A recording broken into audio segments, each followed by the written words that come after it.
నమస్కారం ఏరువాక బులెటిన్ కు స్వాగతం ముందుగా ముఖ్యాంశాలు హెలికోనియా సాగులో పాటించవలసిన పద్ధతులు వాణిజ్యపరంగా పూలు పండిస్తే దండిగా లాభాలు క్యాప్సికం పంటతో అందుకుంటున్న అధిక ఆదాయాలు అనంతపురం జిల్లాలో ఆదర్శంగా నిలిచిన వ్యవసాయదారుడు కూరగాయల్లో మేలైన బీరకాయల సేద్యం వాణిజ్య పంటగా సాగు చేసుకుంటే అధిక ఫలం గొర్రెల పెంపకంలో ఎంచుకోవాల్సిన మేలైన రకాలు పోషక విలువలతో కూడిన దాణా వేస్తే లాభాలు ప్రకృతిలో ఎన్నో చిత్రాలు విచిత్రాలు కనిపిస్తాయి ఎన్నో వర్ణాలు ఎన్నో రూపాలు మరెన్నో అద్భుతాలు ప్రకృతిలో కొన్ని రాళ్ల కొండల కూర్పు చూస్తే మనుషుల్లాగా మరో రూపంగా అబ్బురపరుస్తాయి ఇక ప్రకృతికే శోభాయమానమైన పూల సంగతి చెప్పనవసరం లేదు పూల గుబాలింపులు మనసుకు ఆహ్లాదాన్ని కలిగిస్తాయి కొన్ని పూల ఆకారం మాత్రం అందంగా ఎవరో అల్లినట్లుగా ఉంటుంది ప్రకృతి అల్లిన చిలక జడల సంగతేంటో చూద్దామా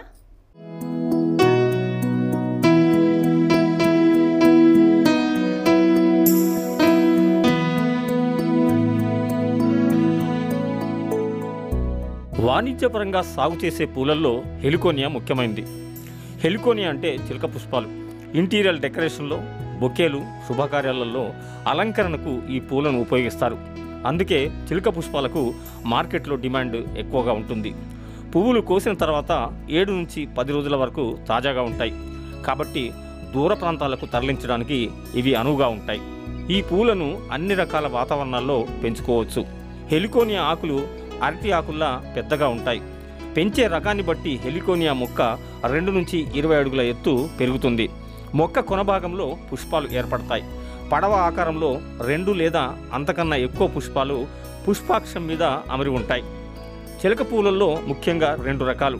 ఒకటి నిలువుగా పైకి ఉండే పుష్పాలు, 2 భూమి వైపు వేలాడుతూ ఉండే పూలు. చిలక పూలలో హెలికోని యాస్టిక్టా పువ్వులు కొన్ని వారాల వరకు రంగు రూపం కోల్పోకుండా తాజాగా ఉంటాయి. దీనినే లాబ్స్టర్కా అని కూడా అంటారు. ఈ పువ్వులు ఎరుపు, బంగారు రంగు, మెరూన్, ఆకుపచ్చ రంగుల్లో ఉంటాయి. చిన్న లాబ్స్టార్ పువ్వులు పొట్టిగా నాజుగ్గా ఉండి పెద్దవాటి కంటే అందంగా ఉంటాయి. హెలికోనియాలో మరో రకం హెలికోనియా రోస్టటా. ఈ మొక్కలు 1 నుంచి 2.5 మీటర్ల ఎత్తు పెరుగుతాయి. ఇవి సంవత్సరం అంతా పూలను కాస్తాయి. వీటి సాగుకు పూర్తి సూర్యరశ్మి, 50% నీడ అనుకూలంగా ఉంటుంది. వీటి పుష్పగుచ్చాలు 6 నుంచి 10 సెంటీమీటర్ల పొడవుంటాయి. స్కార్లెట్ రెడ్ కొనలతో పసుపు రంగులో ఉంటాయి.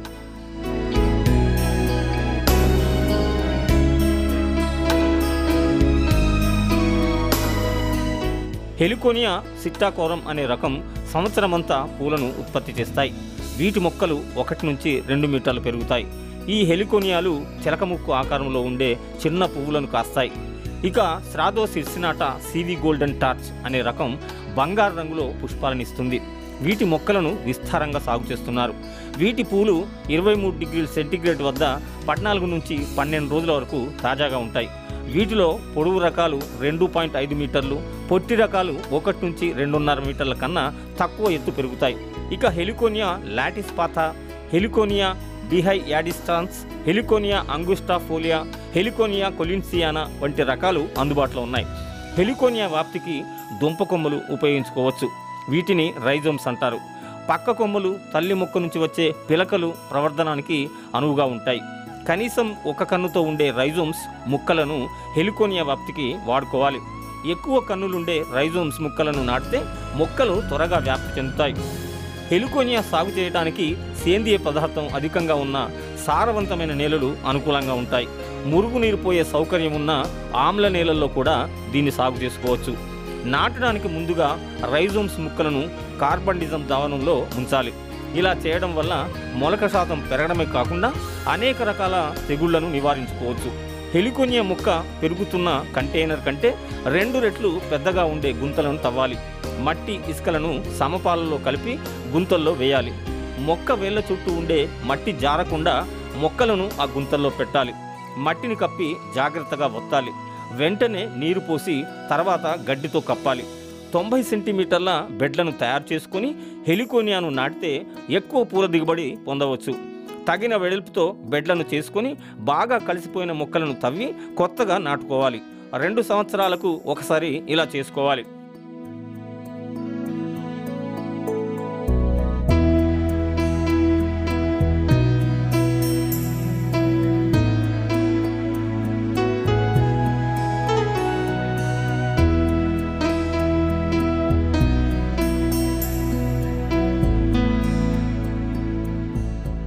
హెలికోనియా సాగులో నిలువ నీరు ఉండకుండా చూడాలి. నీరు నిలువ ఉంటే వేరుకుళ్ళు సమస్య వస్తుంది. మొక్కల ఆకులు చుట్టుకున్నట్లు ఉంటే నీటి ఎద్దడి ఉందని గుర్తించాలి. ఈ మొక్కలకు ఓవర్ హెడ్ స్ప్రింక్లర్లతో నీరు పెట్టాలి. ఇలా చేస్తే బెడ్డంతా నీటితో సమంగా తడుస్తుంది. ఒక హెలికోనియా మొక్కకు వారానికి 25 మిల్లీమీటర్ల నీరు అవసరం ఉంటుంది. హెలికోనియా సాగు చేసుకోవడానికి ముందుగా నేల తయారు చేసుకోవాలి. ప్రతి చదరపు మీటర్కు 4 కిలోల బాగా చివిగిన పశువుల ఎరువును కలపాలి. రైజోములు నాటినప్పుడు 20 గ్రాముల నత్రజని, పొటాష్, ఫాస్ఫరస్ ఎరువులను వేయాలి. ప్రతి 2 నెలలకు ఒకసారి ప్రతి చదరపు మీటర్కు 20 గ్రాముల నత్రజనిని పైపాటుగా వేయాలి. 3 నెలలకు ఒకసారి సూక్ష్మ పోషక ద్రావణం పిచికారీ చేయాలి. హెలికోనియాకు కొన్ని రకాల పురుగులు ఆశిస్తాయి. ఇందులో వచ్చే నత్తలు లేదా అంబాటినా పుల్లిక లేత ఆకులను గీకి పెద్ద రంధ్రాలు చేస్తాయి. వీటిని 5% ఉప్పు నీటి ద్రావణంలో వేసి నివారించాలి.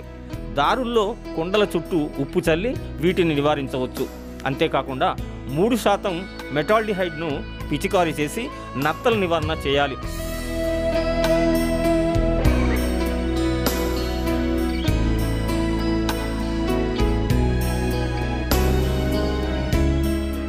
హెలికోనియా పూలను ఉదయం పూట కోయాలి.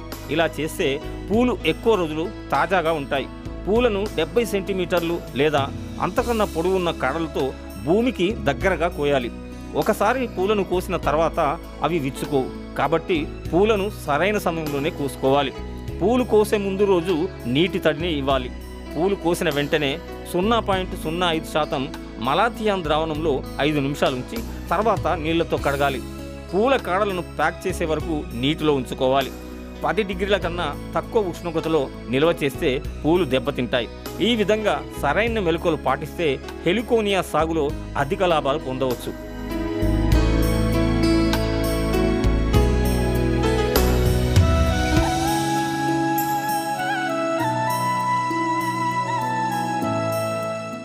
ఏరువాకలో చిన్న విరామం.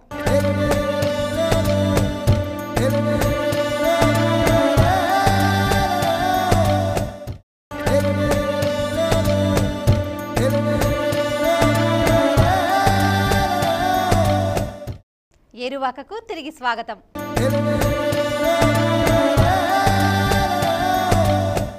అనంతపురం జిల్లా పేరు వినగానే ఎడారి పవనాలు వేడిగా తగులుతాయి. అడుగంటిన భూగర్భ జలాలు, అతి తక్కువ వర్షపాతంతో ప్రతి ఏటా ప్రభుత్వ రికార్డుకెక్కుతున్న జిల్లా అంటే అనంతపురమే. నిత్యం కరువుతో యుద్ధం చేస్తూనే కొత్త ఆలోచనలతో పంటలు సాగు చేస్తారు అనంత రైతులు. నలుగురిలో ఒకరిగా ఉండకుండా తమ ప్రత్యేకత చాటుకుంటారు కొంతమంది. అందులో ఒకరు శ్రీనివాసరెడ్డి. ఆయన కథేమిటో చూద్దాం.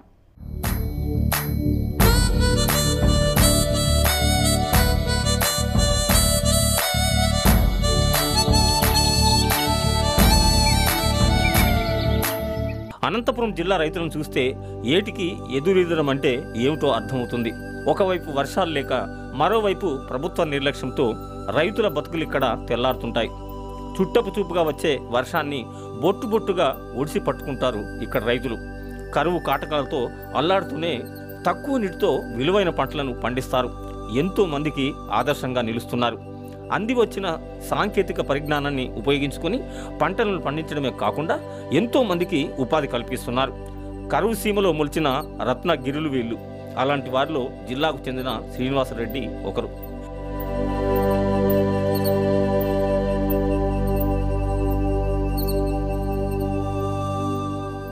అనంతపురం జిల్లా ధర్మవరం మండలం కునుతూరు గ్రామానికి చెందిన శ్రీనివాసరెడ్డి ఓ మధ్యతరగతి రైతు. గతంలో మెట్ట పంటగా వేరుశనగను సాగు చేసి చాలా నష్టపోయాడు. దీంతో బోరుబావి కింద కొద్దిపాటి పొలంలో చీనీ చెట్లను పెట్టాడు. చీనీ కాపుకు వచ్చే సమయానికి బోరుబావి ఎండిపోయింది. చేసేదేం లేక ఎదిగిన చీనీ చెట్లను కొట్టివేశాడు. పంటలు ఎండి నష్టాల ఊబిలో కూరుకుపోయాడు. ఇటువంటి దుస్థితి నుంచి ఎలా బయటపడాలో అర్థం కాని స్థితి. ఈ దశలో తన బోరుబావిలో ఉన్న కొద్దిపాటి నీటిని ఉపయోగించుకోవాలనుకున్నాడు శ్రీనివాసరెడ్డి. తనకు ఎదురైన పరిస్థితులకు శ్రీనివాసరెడ్డి దిగులు పడలేదు. బోరుబావులో తనకున్న తక్కువ నీటితోనే క్యాప్సికం పంటను సాగు చేశాడు. శ్రీనివాసరెడ్డి ముందుగా వ్యవసాయ అధికారులను సంప్రదించాడు. క్యాప్సికం పెడితే మంచి లాభాలు వస్తాయని అధికారులు చెప్పారు. అప్పుల ఊబి నుండి బయటపడాలంటే క్యాప్సికం సాగు చేయడం ఒక్కటే మార్గమని వాళ్ళు సలహా ఇచ్చారు. ఎకరా పొలంలో గ్రీన్ హౌస్ నిర్మించి అందులో క్యాప్సికం సాగు మొదలుపెట్టాడు శ్రీనివాసరెడ్డి.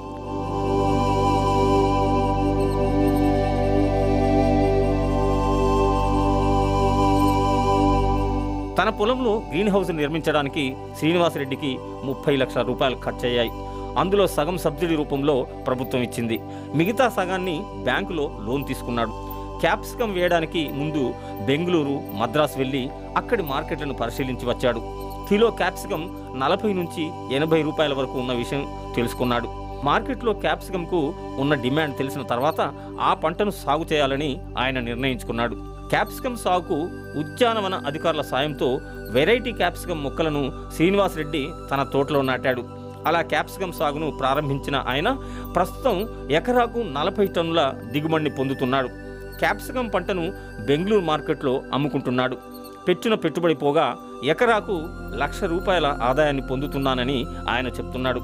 గతంలో వివిధ పంటల కోసం చేసిన అప్పులన్నింటినీ తీర్చానని ఆనందం వ్యక్తం చేస్తున్నాడు. అంతేకాకుండా 15 మందికి ఉపాధి కల్పిస్తున్నానని ఆయన అంటున్నారు. నీళ్లు లేవని దిగులు పడకుండా తక్కువ నీటితో క్యాప్సికం సాగు చేసి నలుగురికి ఎలా ఆదర్శంగా నిలవచ్చో శ్రీనివాసరెడ్డి జీవితానుభవమే మనకు నిదర్శనం.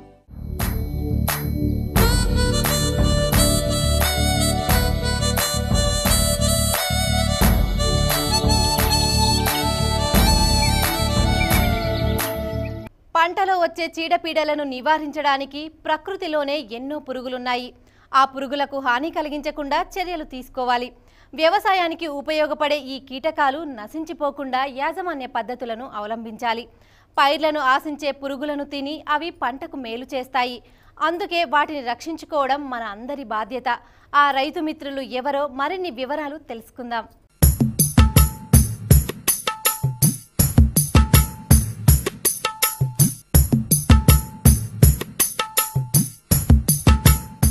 వ్యవసాయంలో ఆధునిక పోకడలు పంటలకు ముప్పు తెచ్చే విధంగా సాగుతున్నాయి. పెరుగుతున్న జనాభాకు సరిపేడంత పంట దిగుబడులు ఉండాలని హైబ్రిడ్ రకాల వంగడాలు, బీటీ విత్తనాలను సాగు చేస్తున్నారు. బీటీ విత్తనాలు, హైబ్రిడ్ రకాలు సాగు చేసుకుంటేనే అధిక దిగుబడి వస్తుందని నమ్ముతున్నారు. రసాయనిక ఎరువులతోనే పంటలు పండిస్తున్నారు. ఇది మంచి పద్ధతి కానే కాదు. పూర్వం బీటీ విత్తనాలు లేవు, హైబ్రిడ్ రకాలు లేవు, రసాయనిక ఎరువులు లేవు. అయినా అప్పటి రైతులు సమాజం మొత్తం సరిపడే పంటలు పండించేవారు. ఆకుకూరల నుంచి అనేక రకాల దిగుబడులు సాధించారు. హైబ్రిడ్ రకం విత్తనాలు, రసాయనిక ఎరువులు కొంతకాలమే అధిక దిగుబడినిస్తాయి. అయితే పంటలో చీడపీడల బెడద ఎక్కువగా ఉంటుంది కాబట్టి పురుగుల మందులు చల్లుతున్నారు. ఈ పురుగు మందుల వల్ల రైతు మిత్రులైన అనేక రకాల కీటకాలు నశించిపోతున్నాయి. పంటను ఆశించే అనేక రకాల పురుగులను కొన్ని కీటకాలు తింటాయి, పంటను కాపాడుతాయి. అటువంటి కీటకాలను మనం కాపాడుకోవాలి.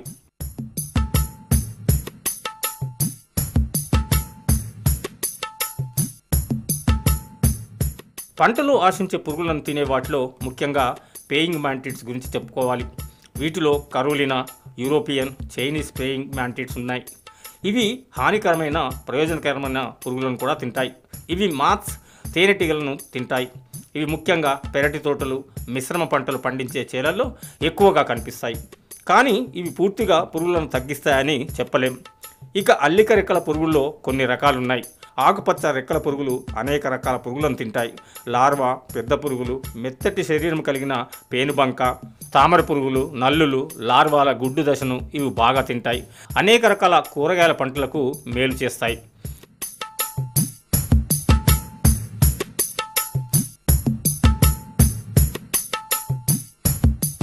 ఇక గోధుమ రంగు రెక్కల పురుగులు అనేక పురుగుల గుడ్లు, పేనుబంక, పిండి పురుగులు, తెల్లదోమలను తింటాయి. ఈ పురుగులు సొలసేని జాతికి చెందిన కూరగాయల పంటలు, దోస జాతి పంటలకు మేలు చేస్తాయి. గ్రౌండ్ బీటిల్స్ రాత్రివేళ చురుగ్గా ఉంటాయి. ఇవి భూమి పైన నివసించే పురుగులను ఎంచక్కా తినేస్తాయి. భూమి మీద ఉన్న లార్వాలు, ఇతర కీటకాలను తింటాయి. ఇవి ముఖ్యంగా అనేక రకాల కూరగాయల పంట పొలాల్లో మనకు కనిపిస్తాయి. రైతుకు మేలు చేసే మరో కీటకం అక్షంతల పురుగు. ఇది కూరగాయలను నాశించే పురుగులకు సహజ శత్రువు. 2 జాతుల అక్షంత పురుగులు చిక్కుడు, గుమ్మడి పంటలకు నష్టం కలుగజేస్తాయి. అయితే మెత్తటి శరీరం కలిగిన పేనుబంక, పిండి పురుగులు, పొలుసు పురుగులను ఇవి తింటాయి. పేనుబంక సోకే అనేక రకాల కూరగాయల పంటలకు మేలు చేస్తాయి.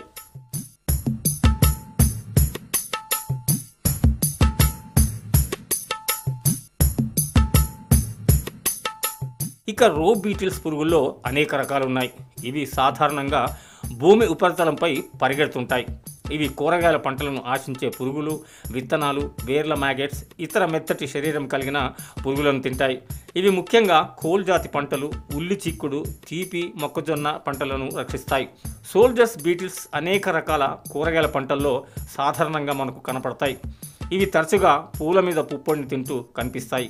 ఇవి మెత్తటి శరీరం ఉన్న పురుగులు, పేనుబంక, చిన్న లార్వాలు, వేరు ఈగలు, పురుగుల గుడ్లను తింటాయి. ఇక ఈగల జాతులను చూసినట్లయితే హోవర్ ఈగలు ముఖ్యమైనవి. ఇవి వ్యవసాయ పంటల్లో సాధారణంగా కనపడతాయి. తరచుగా ఇవి పూల మీద కనిపిస్తాయి. అందుకే వీటిని పూల ఈగలని కూడా పిలుస్తారు. పెద్ద పురుగుల నుంచి కారే తేనెబంకను తింటాయి. ఇవి హోవర్ ఫ్లై లార్వాలు, అనేక రకాల పేనుబంక జాతుల మీద కనబడే బదనికలను తింటాయి. టాక్నిడ్ ఈగలు ఇతర పురుగులపై పరాన్నజీవులుగా బతుకుతాయి.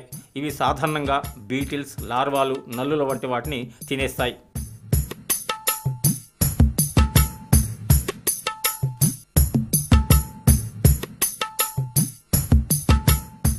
సాధారణంగా పంటల్లో కనపడే కీటకాలను మనం రక్షించుకుంటే పంటలను అవి రక్షిస్తాయి.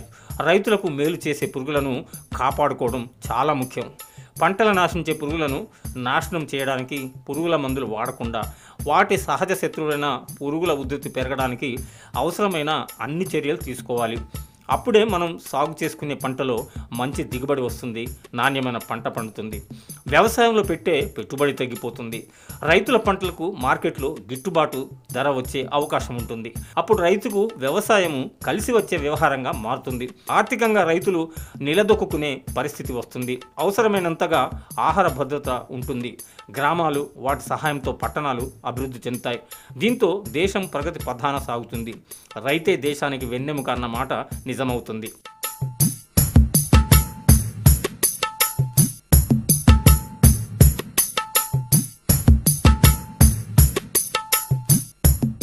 ఏరువాకలో మరో చిన్న విరామం.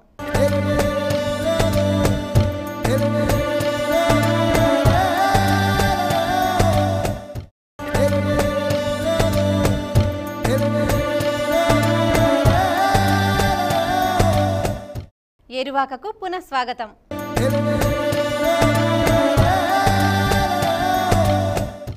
కూరగాయల్లో బీరకాయ చాలా విశిష్టమైంది. తెలుగువారి ఆహార వ్యవహారాల్లో, కథల్లోనూ, సామెతల్లోనూ బీరకు ప్రత్యేకమైన స్థానం ఉంది. బీరకాయకు మార్కెట్లో మంచి డిమాండ్ ఉంటుంది. దీన్ని సాగు చేసుకుంటే లాభాలు అధికంగా వస్తాయి. నాణ్యమైన బీరను పండించగలిగితే ఎప్పుడూ నష్టం రానేరాదు. ఇక ఈ బీరను ఎలా సాగు చేయాలో ఇప్పుడు తెలుసుకుందాం.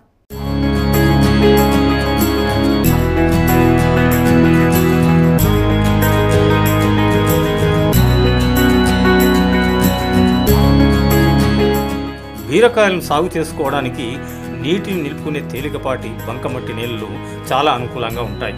వేడి వాతావరణంలోనే బీరను నాటుకోవాలి. తెలంగాణ, ఆంధ్రప్రదేశ్ రాష్ట్రాల్లో సుమారుగా 20,041 హెక్టార్లలో పందిరి కూరగాయలు పండిస్తున్నారు. దీన్ని జూన్ నుండి ఆగస్టు నెల వరకు సాగు చేసుకోవచ్చు.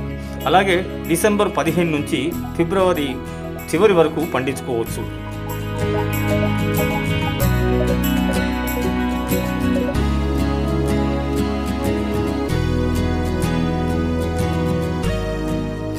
భూమి మీద పాకించే పాదులకు వర్షాకాలంలో మురుగునీరు పోవడానికి 2 మీటర్ల దూరంలో కాలువలు ఏర్పాటు చేసుకోవాలి. వేసవిలో వేసే పాదులకు పొలమంతా నీటి బోధలను తయారు చేసుకోవాలి. పాదుకు 3 విత్తనాలను 2 సెంటీమీటర్ల లోతులో విత్తుకోవాలి. వర్షాధార పంటకు 15 x 10 సెంటీమీటర్ల పాలిథిన్ సంచుల్లో వీటిని విత్తుకోవాలి. 15 నుంచి 20 రోజులు పెరిగిన తర్వాత అదును చూసుకొని వాటిని పొలంలో నాటుకోవాలి. ఎకరాకు 8 నుంచి 10 టన్నుల పశువుల ఎరువు, 32 నుంచి 40 కిలోల భాస్వరం, 16 నుంచి 20 కిలోల పొటాష్ ఇచ్చే ఎరువులను గుంతల్లో వేయాలి. నత్రజనిని 2 సమపాలుగా చేసి విత్తిన 25 నుంచి 30 రోజులకు ఒకసారి పూత దశలో మరోసారి వేసుకోవాలి. మొక్కలకు దగ్గరగా ఎరువులను వేసుకోవద్దు. ఎరువులు వేసిన వెంటనే దానిపై మట్టి కప్పి నీరు పెట్టాలి.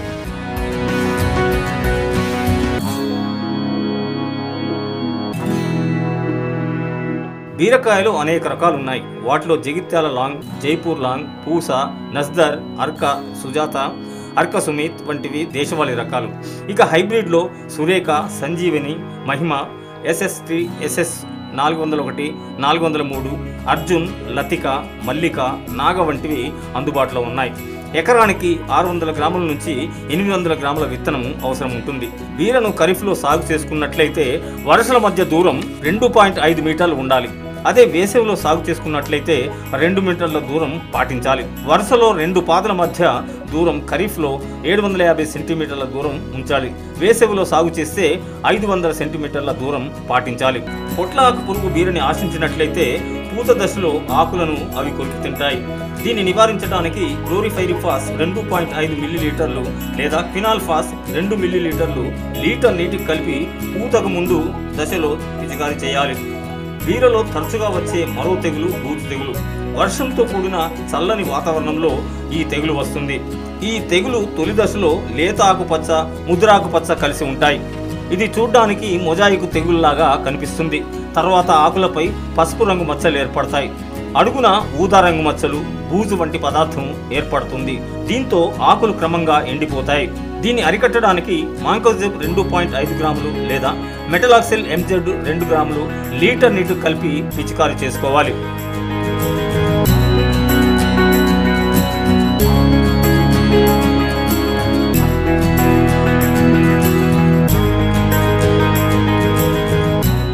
గొర్రెల పెంపకం లాభదాయకంగా ఉంటుంది.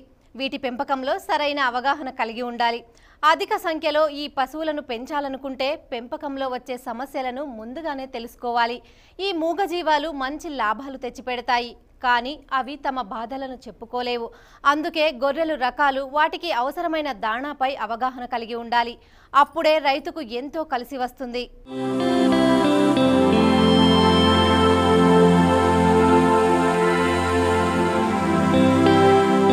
గొర్రెల పెంపకం అనాదిగా వస్తుంది. ఈ పశువులను పెంచుకోవడం రైతులకు కలిసి వస్తుంది. అందుకే పల్లెల్లో గొర్రెలను పెంచుకోవడం ఆనవాయితీగా వస్తుంది. ఆంధ్రప్రదేశ్లోని కోస్తా, రాయలసీమ ప్రాంతాల్లో నెల్లూరు జాతి, తెలంగాణ ప్రాంతాల్లో దక్కని జాతి గొర్రెలను పెంచుకుంటారు. తెలుగువారు నివసించే ప్రాంతాల్లో సుమారు 2,55,00,000 గొర్రెలను పెంచుకుంటున్నారని ఓ అంచనా. దేశంలోనే గొర్రెల పెంపకంలో మన ప్రాంతాలే అందరికన్నా ముందున్నాయి. గొర్రెలను వాణిజ్యపరంగా పెంచుకుంటే మంచి ఆదాయం వస్తుంది.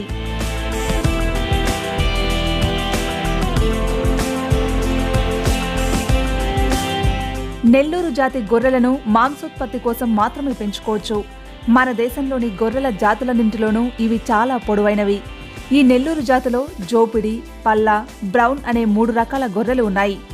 మాంసోత్పత్తిలో కానీ శరీర పరిమాణంలో కానీ ఈ 3 రకాల గొర్రెల్లో పెద్దగా తేడా కనపడదు. ఆంధ్రప్రదేశ్, తెలంగాణ ప్రాంతాల్లో జోపిడి, బ్రౌన్ అధిక ప్రాచుర్యం పొందిన రకాలని చెప్పుకోవచ్చు. గొర్రెల వయసును బట్టి వాటి బరువు ఉంటుంది. పొట్టేళ్ల విషయానికి వస్తే సుమారుగా 40 నుంచి 50 కిలోల బరువుంటాయి. ఆడగొర్రెలు 25 నుంచి 35 కిలోల వరకు ఉంటాయి. 6 నెలల వయసులో ఇవి 19 నుంచి 20 కిలోల బరువు తూగుతాయి. అదే 3 నెలల వయసున్నప్పుడు ఇవి కేవలం 14 కిలోలు ఉంటాయి. పుట్టిన గొర్రెపిల్ల 2.5 కిలోల నుంచి 4 కిలోల వరకు ఉంటుంది. గొర్రెల పెంపకం చేయాలనుకున్నప్పుడు ముందుగా వాటి జీవన పరిస్థితిని తెలుసుకోవాలి. గొర్రెల మనుగడ, ఆ ప్రాంతంలోని వాతావరణం, వర్షపాతం, గాలిలో తేమ, ముఖ్యంగా మేత లభ్యత మీద వాటి పెరుగుదల ఆధారపడి ఉంటుంది. అధిక ఉష్ణోగ్రత, అధిక తేమ ప్రాంతాల కంటే అధిక ఉష్ణోగ్రత, తక్కువ తేమ ఉన్న ప్రాంతాల్లో గొర్రెలు బాగా ఎదుగుతాయి.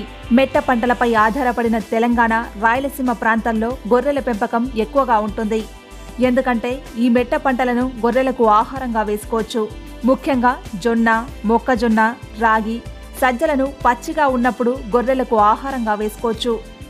వీటిని చిన్న చిన్న ముక్కలుగా తరిగివేస్తే ఎక్కువ మోతాదులో గొర్రెలు వాటిని తింటాయి. అంతేకాకుండా చిక్కుడు జాతికి చెందిన బర్సింగ్, లైసర్న్, స్టైలో, అలసందలు, పిల్లి పెసర, వేరుశెనగ వంటివి కూడా గొర్రెలకు దానాగా పనికి వస్తాయి. వీటిలో మాంసకృత్తులు అధికంగా ఉంటాయి. అందువల్ల గొర్రెలు బలంగా లావుగా పెరుగుతాయి, అధిక మాంసాన్ని ఇస్తాయి.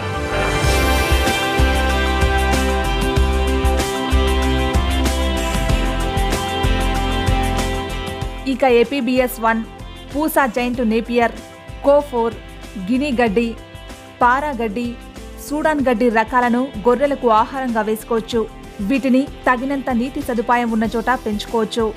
వాటిని ఒకసారి నాటితే అనేక సంవత్సరాలు దిగుబడినిస్తాయి. దీంతో గొర్రెల దానా కొరత తీరిపోతుంది. అంతేకాకుండా వేప, చింత, రావి, మర్రి, సుబాబుల్, అవిషే, మునగ చెట్ల ఆకులు కూడా గొర్రెలకు ఆహారంగా పనికి వస్తాయి. వీటికి తోడు యూరియా కలిపిన వరిగడ్డిని కూడా గొర్రెలకు ఆహారంగా ఇస్తే అవి బలంగా పెరుగుతాయి.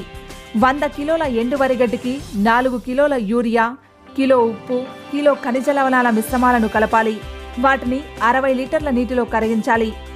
2 వారాలు గాలి చొరబడకుండా ఉంచాలి. ఈ మాగుడు గడ్డిని గొర్రెలకు ఆహారంగా వేసుకున్నట్లయితే ఇవి చాలా ఆరోగ్యంగా బలంగా పెరుగుతాయి. గొర్రెల పెంపకంలో ఈ జాగ్రత్తలు పాటిస్తే గొర్రెలు బాగా ఎదిగి అధిక మాంసాన్ని ఇస్తాయి, రైతుకు లాభాలు ఆర్జించి పెడతాయి.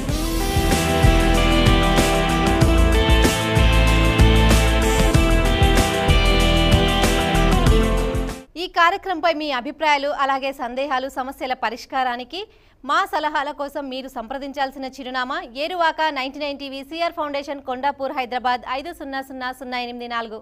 ఇది ఈనాటి ఏరువాక. మరిన్ని విశేషాలతో రేపు మళ్ళీ కలుద్దాం. అంతవరకు సెలవు. నమస్కారం.